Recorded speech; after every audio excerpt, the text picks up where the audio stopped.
Afternoon. My name is John Michael Turner. I currently reside in Burlington, Vermont. I served with Kilo Company, 3rd Battalion, 8th Marines as an automatic machine gunner. There's a term, once a Marine, always a Marine, but there's also the term, eat the apple, F the core. I don't work for you no more. That was John Michael Turner stripping his medals and ribbons from his chest and throwing them into the audience to the applause of attendees at Winter Soldier. Turner then went on to describe some of his time in Iraq. On April 18th, 2006, I had my first confirmed kill. This man was innocent. I don't know his name. I called him the Fat Man. He was walking back to his house, and I shot him in front of his friend and his father. The first round didn't kill him after I had hit him up here in his neck area.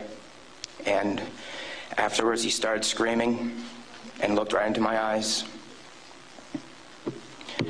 So I looked at my friend who I was on post with, and I said, well, I can't let that happen. So I took another shot and took him out. He was then carried away by the rest of his family. It took 7 people to carry his body away. We were all congratulated after we had our first kills, and that happened to have been mine. My company commander personally congratulated me, as he did everyone else in our company. This is the same individual who had stated that whoever gets their first kill by stabbing them to death will get a 4-day pass when we return from Iraq.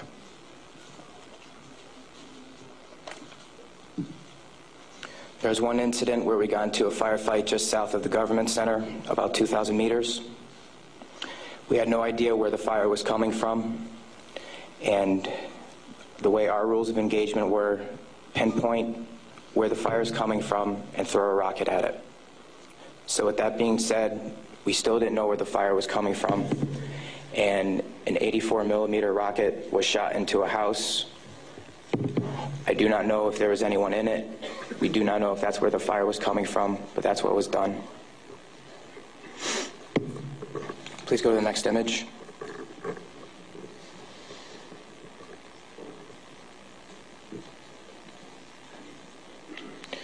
This man right here was my 3rd confirmed kill. As you can see, he was riding his bicycle. Later on in the day, we went ahead and we had CBS Laura Logan with us, but she was with the other squad. And so she wasn't with us, so myself and 2 other people went ahead and took out some individuals because we were excited about the firefight we had just gotten into, and we didn't have a cameraman or woman with us. With that being said, anytime we did have embedded reporters with us, our actions would change drastically. We never acted the same. We were always on key with everything, did everything by the books. The man on the bicycle, he was left in the street for about 10 minutes until we realized that we needed to leave where we were. And his body was dragged about 10 feet to the right of him, where his body was thrown behind a rock wall, and his bicycle was thrown on top of him.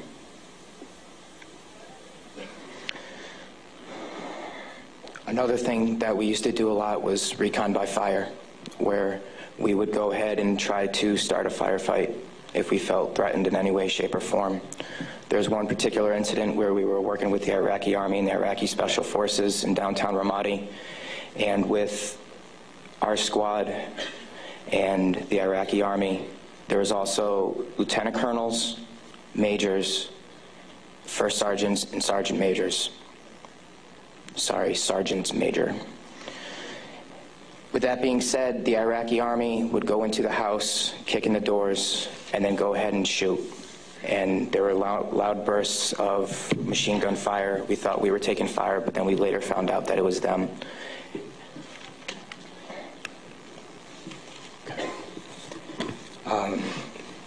House raids. Because we were a grunt battalion, we were responsible for going on several patrols. A lot of the raids and patrols we did were at the night, around 3 o'clock in the morning, around there. And what we would do is just kick in the doors and terrorize the families. That was an image taken around 3 o'clock in the morning through night vision goggles. And that is the segregation of the women and children and the men. If the men of the household were giving us problems, we'd go ahead and take care of them any way we felt necessary, whether it be choking them or slamming their head against the walls. If you go back to that one picture, that was one man that wasn't taken, that was taken care of in a very bad way. Because of all the wiring that he had, it would be considered an IED making material. On my wrist, there's Arabic for FU. I got that put on my wrist just 2 weeks before we went to Iraq because that was my choking hand. And anytime I felt the need to take out aggression, I would go ahead and use it. Please go to the next picture. Next. There's an instance of detainees and how they were treated in a nice manner. Next. That is the Fatimat Mosque minaret. As you can see, it is ridden with bullet holes and holes in the top of it. Those were from mortars. And the next video that I'm going to show you is a tank round that went into that minaret, where we weren't sure if we were taking fire or not.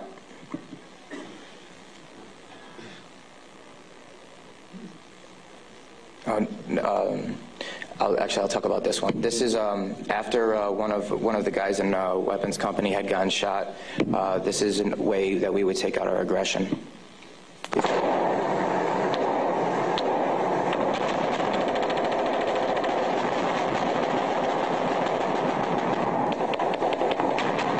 those of you who don't know, it is illegal to shoot into a mosque unless you are taking fire from it.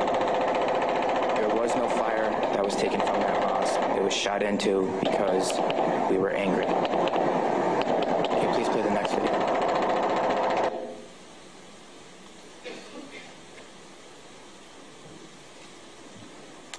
We are on ice cream, trying to suppress the blue and white minaret named Masha'Allah. I'll raise your hell raise. Go ahead and take another tape around that building over. That's that mosque door. Another round, Kilo 2. Oh! Yes! Next image. That, okay. With that being said, there's many more stories and incidents for me to talk about, although we don't have the time to. But this just goes to show you that that was the after effect of the tank round. This just goes to show you that everyone sitting up here has these stories. And there's been over 1 million troops that have gone in and out of Iraq. So the possibilities are endless. Next image, please. The reason I am doing this today is not only for myself and for the rest of society to hear, but it's for all those who can't be here to talk about the things that we went through, talk about the things that we did. Next image.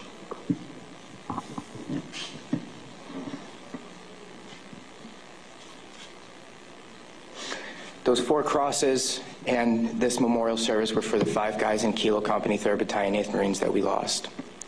Throughout our unit, we had 18 that got killed.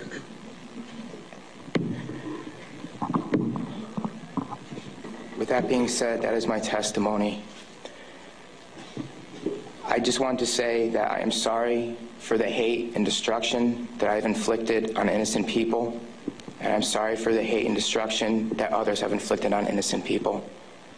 At one point, it was okay, but reality has shown that it is not, and that this is happening, and that until people hear about what is going on with this war, it will continue to happen and people will continue to die.